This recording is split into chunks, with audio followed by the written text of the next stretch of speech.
Well, the Arizona Diamondbacks are winners of 9 of their last 11, but it's more interesting how they're going about doing that. Thanks for checking out the Ain't No Fang podcast.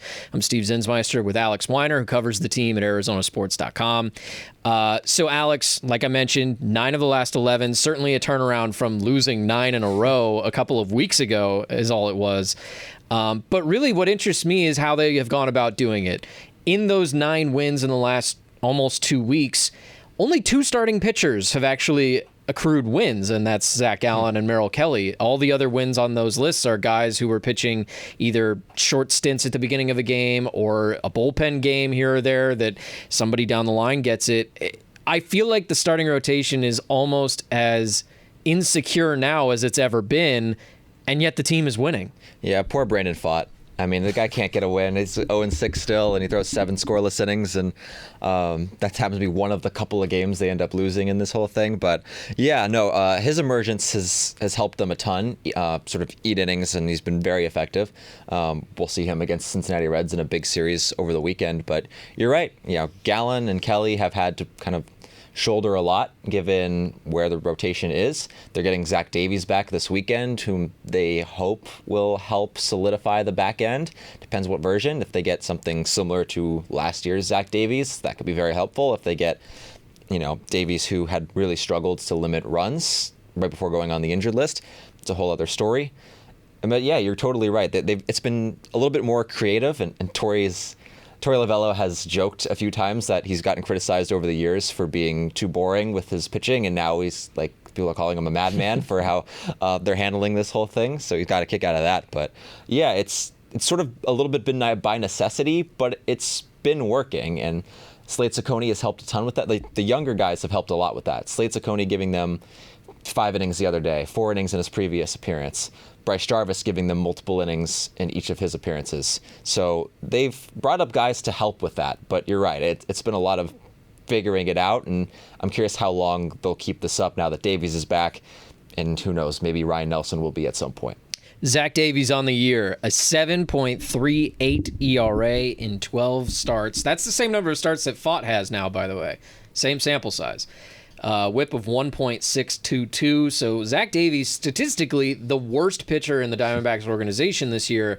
So I have a hard time with him coming back. I have a hard time saying, like, things are solved. It does kind of give you a solid starter that, there's that saying that goes around about innings eaters, right? And what does that really mean? Well, it doesn't necessarily mean you're a good pitcher. It just means you're a guy who's capable of going out there and throwing for 6 innings. But in order to do that, you can't be blowing up and giving up 6 runs and doing that whole thing. Which is what he's done this year. It's true. I mean, and Davies' this FIP is about on par to what it has been. There's been a lot of hits that have fallen through.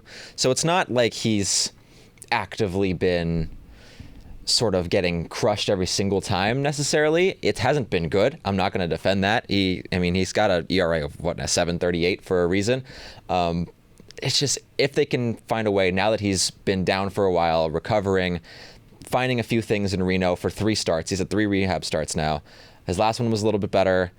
They just need somebody who can give them 5 innings and not be out of the game, pretty much. That's all they can ask. That was a little too much to ask of him at certain points this season, but I mean, that's what they had last year, and that's what they're banking on now. He's got the highest walks per 9 on the team. He's got the lowest strikeouts per walk on the team. He needs the changeup to be his most effective pitch again, because that is one thing that has changed this year. The changeup has been his put-away pitch for a long time, and this year it just hasn't worked as well. It might be a location deal. It might be a differentiation thing between his fastball and changeup, but we'll see it on Sunday how effective it is against the Reds lineup that is turning a little bit of a corner right now.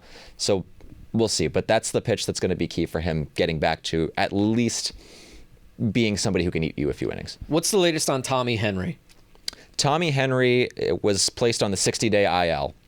So essentially, and this wasn't due to a setback necessarily, but this was just due to him. It wasn't going to happen in the next couple of weeks, and they needed the roster spot. Like, it wouldn't happen until like the 60 days anyway, essentially. So it doesn't mean his season is over. He could return at some point in the final week of the season. That would be when the 60 days come up. It sounds like his season is over as a starting pitcher, though. if he comes back, just the ability to ramp him all the way back up to throwing 80 pitches, 85 pitches in a game, that seems unlikely. That's what Torey Lovullo said. So if they are going to get Tommy Henry back, it would likely be in a long relief role. Talking about relief, because right now this team has a ton of relievers and not very many starters. Sure. And Bryce Jarvis being converted into a reliever 2 weeks before coming up certainly that threw a hasn't different kind of helped. wrench. They kind of went through that experiment with Dre Jameson early in the season, but now they're kind of going through it with multiple people here late in the year. The bullpen has been okay. I would say that Kevin Ginkel has certainly stood out to me over the course of really the full season. His numbers look good, but in particular over the last couple of weeks. So what do you make of the bullpen at a time where it couldn't be more pivotal because of the lack of starting pitching? Sure, and I think getting a closer in there that you know you can turn it to, I think that helps everything else. Because Ginkel's the 8th inning guy, and he's been good in that role. Sewald's been the closer, and outside of that, first blow up in Minnesota, he's gotten the job done. They haven't all been 1-2-3 striking out the sides like Tuesday night when he had the bases loaded and 1 out. But he got the job done again and stayed composed in a pretty precarious situation there with the bases loaded and 1 out. So I think that helps them flush everything out a little bit. There's still been hiccups, notably Miguel Castro, the 4 runs in back-to-back appearances, but even his scoreless innings percentage is still pretty decent. McGuff has been better of late. They used him as an opener the other day. They used Manaply as an opener a couple of days. So guys are kind of figuring into different sort of roles, but Jarvis has been a gigantic help for them. So it's stabilizing a little bit right now. Bullpens are finicky. All year with every single team, bullpens are very finicky. There were times early in the year where we talked about the bullpen being a strength. Then it was the worst in the league for a month, or maybe a little bit more than a month. And now it's looking better, which is what you want going into the final month of the season. One of the acquisitions at the trade deadline that I think went kind of under-noticed was Tommy Pham. Part of that was because it was a position that not a lot of people thought was a dire need for the Diamondbacks, an outfield bat, when they've certainly had a lot of different outfielders on this team over the course of the season. But they had a need for a right-handed hitter. Kyle Lewis has been kind of up and down, up and down, up and down. He's crushing it in AAA and hasn't really found a footing in the business really here. the epitome of that 4A player that you talk about. Tommy Pham comes over. Forget about the incident with the fans and what's going on there and the drama of it all. That's kind of outside of the scope of baseball even. But as a hitter, I think it's 13 games in a row now he's hit successfully in. He's had walk-off opportunities. Tommy Pham's really been a significant contributor, not just a regular contributor, and looks like a really nice add at the deadline. Yeah, he does. The impact has been immense so far. I mean, and it goes beyond the 13-game hitting streak. Just adding some stability to the top of the lineup. And sure, starting pitching and bullpen were the 2 main needs for them at the deadline that we talked about. But, I mean, the lineup was struggling for quite a while. I mean, outside of Christian Walker and Ketel Marte, they were struggling to find guys who could consistently piece together, really quality at-bats, get on base, deliver some punch throughout a lot of July and into the beginning of August. Pham, it took a couple of games for him to get going, but he has been one of their better offensive players the last couple of weeks.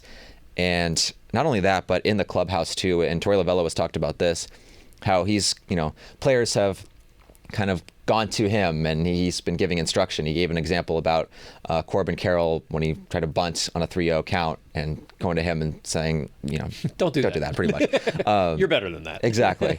And so with him and, with Pham and, there's been tons of stuff off the field, just like the Jock Peterson thing, the fighting Luke Voigt thing. And, but he's an intense competitor, and all of his teammates throughout a lot of different stops have said that and have said he's been one of their favorite teammates. And so far, at least, from what Torey has said and kind of looking into it, it seems like that clubhouse presence has been a pretty big benefit for them going into this hot stretch that they've been on. You mentioned Corbin Carroll briefly. I think we can pretty much agree that the talent is there. He might already be the most talented player on the entire team, but over the course of the last month or so, the numbers haven't been great.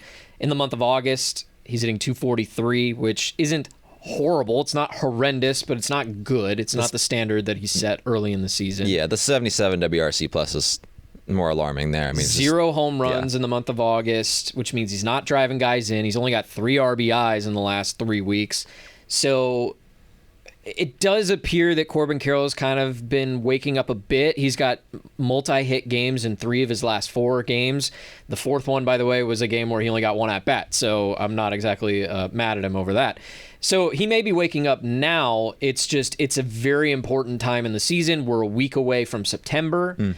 Some important roster decisions are going to be made in the next couple of weeks. And if you're pushing for a playoff spot, which right now you're sitting half a game back of the 3rd wild card. Yesterday they were a 3rd wild card. So, I mean, now is the time for your best player to wake up. And I'm hoping that that's happening for Corbin Carroll. He's a rookie. I mean, it happens. He came out guns blazing throughout the first half of the season and was legitimately in the MVP conversation, and deservedly so. Hit a little bit of a rut throughout July and into August, but he's been better as of late. You're right. In the last 10 games, it's been better. He's got a couple of doubles. He's got a triple. He's gone on base at a 359 clip. At least that was going into the last game. So, yeah, their best chance for the Diamondbacks to keep this run going is for Corbin Carroll to be Corbin Carroll. And it's not only that, but he's been getting the barrel on the ball a little bit more the last week or so. So he's hitting leadoff. That's where a lot of people wanted to see him hit throughout the season. That's happening now against right-handed pitching. He's been playing pretty well there over the last week or so. Keeping that up is going to be pretty important for the Diamondbacks going forward. And, I mean, he's a smart player. He's a heady player. The league adjusted to him a little bit. It's time to counterbalance. That's the game you play when you come in as a young player and you have so much success right off the bat. Really one of the unsung heroes of this team is Christian Walker. And I realize on a national scale why not unsung here. No, not necessarily here. I get why on a national scale that people don't talk about him, because he's playing in a league where Matt Olson has gone crazy with power at first base. Paul Goldschmidt was the MVP. Freddie Freeman's won MVPs. Might be this year's MVP. Yeah. Right, yeah. So there's a lot of other great first basemen just in the National League. Forget about the American. So I understand why Christian Walker gets overshadowed to some extent, but he is one of the most consistent players on this team. He's got 34 doubles, 28 home runs. By my math, that's 62 extra base hits this season. And we're still in August, and that's pretty remarkable. And he's got 84 RBIs. He's going to have 30 home runs for the 2nd consecutive season. I think he's one of the most unsung players across Major League Baseball. And, oh, by the way, he's the best defensive first baseman in the game. Obviously, winning a Gold Glove last season. So I think that he goes highly undervalued. Ketel Marte, we've talked about his value in 2019. He almost wins an MVP. I think he was 4th in voting that year. But he's gone very cold over the last couple of weeks. And so really Christian Walker stands out to me as like the stalwart of this lineup. Yeah, he's had his cold stretches too, but I feel like he's been able to get out of them a little bit quicker than some of his teammates have. We could do a whole show on Christian Walker and the ascension there because, yeah, you're right. Legitimately, he's been one of the more valuable players in baseball for the last couple of seasons. I mean, last year was sort of his quote-unquote breakout, I guess. He's produced before for the Diamondbacks, but last year was his best season as a pro. And this year, he's definitely topping that. Well on his way to another Gold Glove. Just adds a thump to the lineup that it really needs. I mean, in Colorado, it seems like he couldn't go every single at bat. He was a threat to hit a home run, and you think he hit 4 home runs in the 3 games. Didn't have a hit against the Rangers, but still got on base a few times.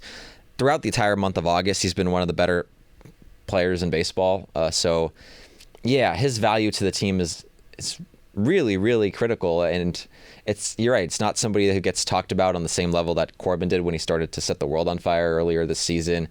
Even Ketel Marte gets overlooked nationally too. But those two guys who have kind of been through the worst of it with the Diamondbacks and have stepped up to the challenge this year when they're looking to compete again, it's a huge reason why they're in this position in the first place. And as the lineup was really stumbling, those are the two guys who at least were keeping their head above water as their best 2 offensive threats over the last month or so. Now the rest of the group is catching up to them, and Walker especially has kind of kept it up. Yeah, and I think that this season kind of changes the conversation around Walker. I realize he was an older player when he came up, so not a lot of people knew about him. He was cut by multiple teams. Picked up off the street from a bad Orioles team, if I remember right. And Orioles, Brave, or was it Reds? There was a few teams that there's a cut couple him. teams that took a stab at him, and Diamondbacks were not the first. And so I think putting together 2 back-to-back seasons of this level of success, multiple 30 home run seasons. He's got a shot at 100 RBIs this season. He's at 84 right now with 5 weeks left in the season. His OPS is at 876. That's 70 points higher than it was all of last season, which was a great season for him. So I just think he's one of the unsung heroes of this organization. You had mentioned something to me earlier about how as you approach September and that August 31st deadline for roster decisions, that there's some important things that either need to be done or might be in the works for the Diamondbacks. One of them being, who are you going to decide to call up? Now, if I remember the rules right, rosters expand to 28, I think, on August 31st, meaning that... Yeah, in September, yeah. You basically have to call up 2 people, assuming your roster is currently set at 26. Who do you think that is, and what kind of decisions do they have to make in the next week or so? It depends whether or not they want to make the Jordan Lawlar decision now. That's a big part of it, because that's a significant decision to make if you think he's ready. He's only played 7 games in AAA. So far, so good. I think reading Steve Gilbert's newsletter, it seems like they want him to be, stout. They want him to be as solid as possible defensively at shortstop before bringing him up. But offensively, look, slow start to the season in AA, caught fire. Showed the prowess of a top prospect throughout most of the season, even after a little bit of a slow start. Comes up to Reno, hot so far. I mean, he gives you all the speed in the world. He's got a good plate appearance, or got a good plate approach. It's just if it's now in the middle of a playoff race or if it's next season, because last year with Corbin Carroll, they brought him up before that deadline, but they weren't in a playoff chase. So he got to have some pretty decent experience, and he said that experience kind of helped show him that he's ready for this. And so he took a lot of value out of that. Could the same be of Lawlar, and how does them being in a playoff chase impact that?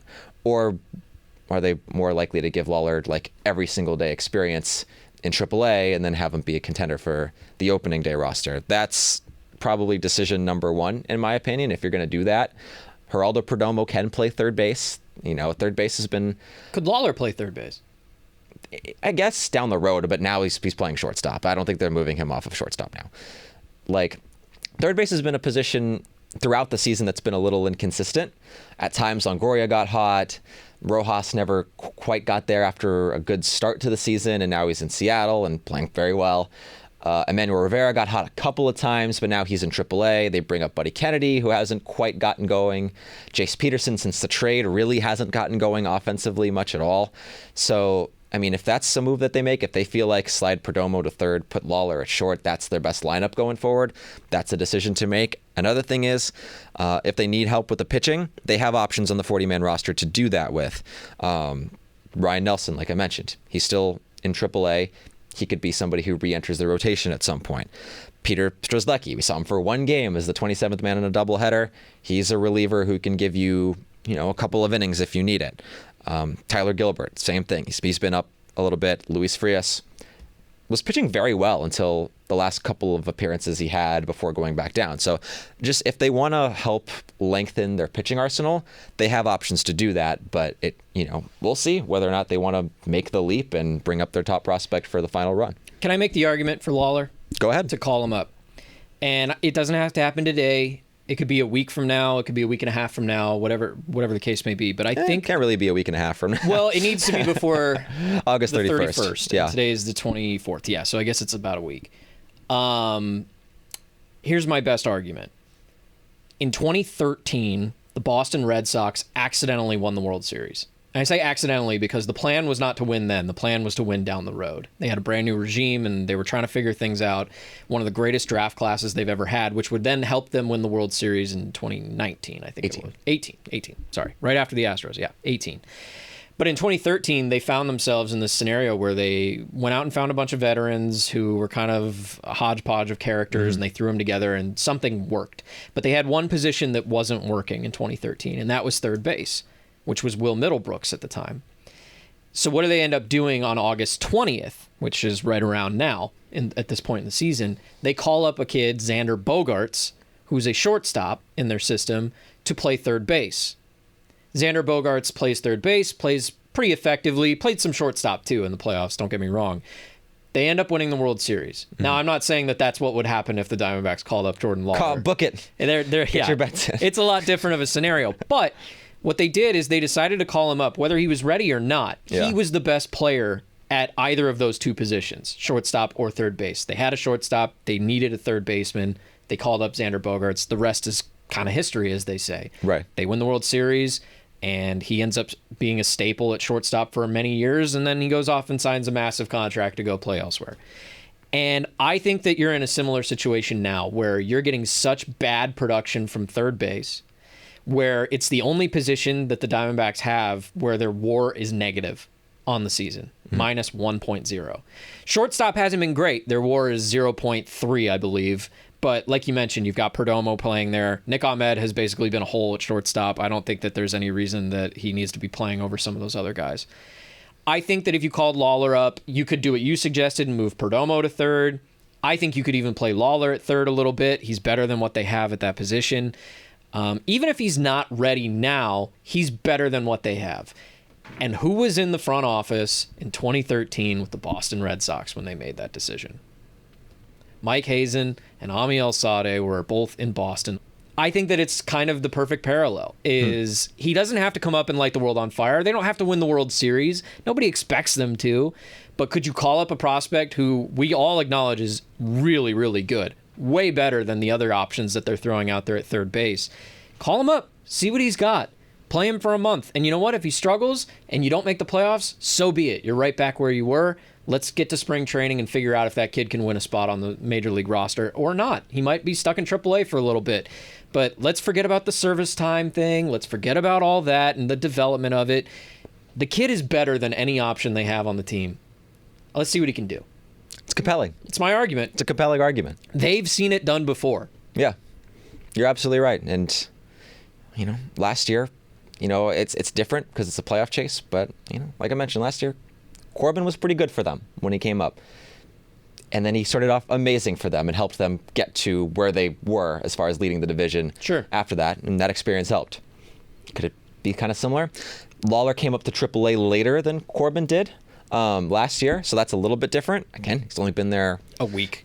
Pretty much. He's got 7 games under his belt there. But in that week, he has more home runs, more RBIs than Perdomo or Ahmed have in the month of August.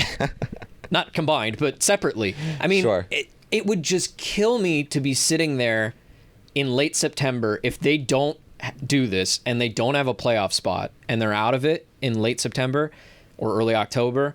I'm going to kick myself if he's been sitting in AAA raking. Well, it's like, what do they need to see from him before he can come up? Is there something they need to see from him offensively, defensively, before they feel comfortable doing it? Because, that's the big question, too. It's as far as his own development is what else does he have to show? What else does he have to prove? He goes to AAA. So far, so good. It's been very short. It's hitting 280. But what didn't he show in Amarillo now that he, what do they want to see next from him? And that's another big deal that goes into this because it's about this chase this year. It's also about getting the most out of that player. So I don't know. It's a good argument to give him a look now based on what they have, but I don't know. It's going to be a tough decision. It's the only professional sport that I'm aware of in America where the best player sits in the minor leagues because development reasons. And even though we know that guy is better than the one we have at the major league level, we're not going to play him because he's got to develop and he needs time. And that may be true. I'm not saying there's nothing he can learn at AAA. I think if they feel like it's not only if he feel like he's ready, then he'll be up. That's the thing is I don't know how you can. I'm not sure it's like he has to get a certain amount of plate appearances or he has to get a certain amount of innings or who's the better baseball player and can help you win more, Emmanuel Rivera or Jordan Lawlar? I know it's not apples to apples, but yeah, obviously you'd like to think it would be Lawlar. Who's the better player right now, Evan Longoria or Jordan Lawlar? Again, it's so hard. Lawlar hasn't played in the major leagues. Longoria has been pretty good in the major leagues this year. Who's the better player, Nick Ahmed or Jordan Lawlar? Defensively, I don't know. There's a lot of caveats going into There's this. a lot of stuff. It's hard to say. It's hard to say I'd with put Jordan somebody who Lawlar in hasn't the done lineup any day over any of those guys I just the listed. idea of what you can get out of Lawlar as somebody who can get on base, as a speed demon on the base paths, has a little bit of power from a middle infield position. I mean, that's obviously as enticing as it gets. Yeah. I mean, it's very intriguing. So if they feel like he can contribute right away, then you have to do it. If they feel like he's ready for the moment and that he can contribute better than anybody else, then they have to make that move. Two quick stories that have nothing to do with one another, but yet have everything to do with each other. I saw today that Steven Strasburg is retiring. Still a very highly paid player, by the way. Oh, he's going to get paid for the next few years, yeah. He just never plays, and that's mostly due to arm injuries. He's maybe the most hyped pitching prospect this league has ever seen. I mean, he was coming out of San Diego State, coached by Hall of Famer Tony Gwynn, and didn't he strike out like 22 guys in a no-hitter or something like that? He struck out a ton of dudes. He had the best stuff that any prospect has seen. This year's number one pick, Paul Skeens, was talked about as the best prospect since Steven Strasburg. Well, now we find out that he's retiring. The other story is Shohei Ohtani apparently has a tear in his UCL. Yep. We don't know yet, or at least I haven't seen word yet on whether or not he's going to have that surgically repaired again. Yeah. Because he's already had Tommy John yeah. 5 years ago, I think it was. And he's about to become the biggest free agent in history. Yeah. And that's months. That's a month or two away. It's monumental injury. And he might miss a full season due to Tommy John. But then there's this other side of it where, well, he's still a hitter. He's still going to hit, yeah. He could be the DH right now for the Angels, who, by the way, just put Mike Trout on the IL again. So what's the use? Just a black hole of a season when for them. When it rains, it pours. Yeah, just unbelievable. And so you've got these two stories that are very different, but at the same time, both kind of revolve around the arm and the terrible thing that we all have come to call Tommy John surgery and the possibility of it for Shohei and what it did, I think, to Steven Strasburg in his career. I think he should have been a lot better than he was. Gets a ring, and that's good and everything. World Series MVP. He reached the pinnacle of his potential. He had the moment where he got there. There's no doubt about it. And he hasn't really done anything since. Not really since, other than make a lot of money because of that ring.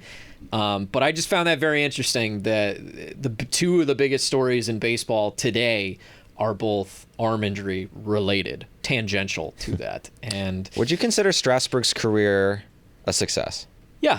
Okay, I would too. Yeah. I think anybody who wins a ring and played a significant role in it. Now, I'm not talking about a bench player that didn't get any at-bats in the playoffs. I'm talking about guys who contributed in big ways. Like someone who lived up to the hype success. Oh, sure. Yeah, and I think he did live up to the hype. I think that he did get to the pinnacle of what the prospect moniker really resembled for him. I think that he reached that. I agree. He was a very bright, shining star, but it didn't shine for a long time. And I think that's a fair thing. I mean, I would have said the same thing about, it's a very different career, but like Sandy Koufax is one of the greatest pitchers of all time. He didn't do it all that long, though. Right. And so I'm not equating them. They're not equal. Sandy Koufax is still far above Steven Strasburg in my mind, but it's the same kind of argument. I think that he was a very good pitcher in this league for a very short amount of time. I wish it was longer because we don't get a lot of guys with his innate ability that jump to the major leagues as quickly as he did and have the level of success early in his career, team success even.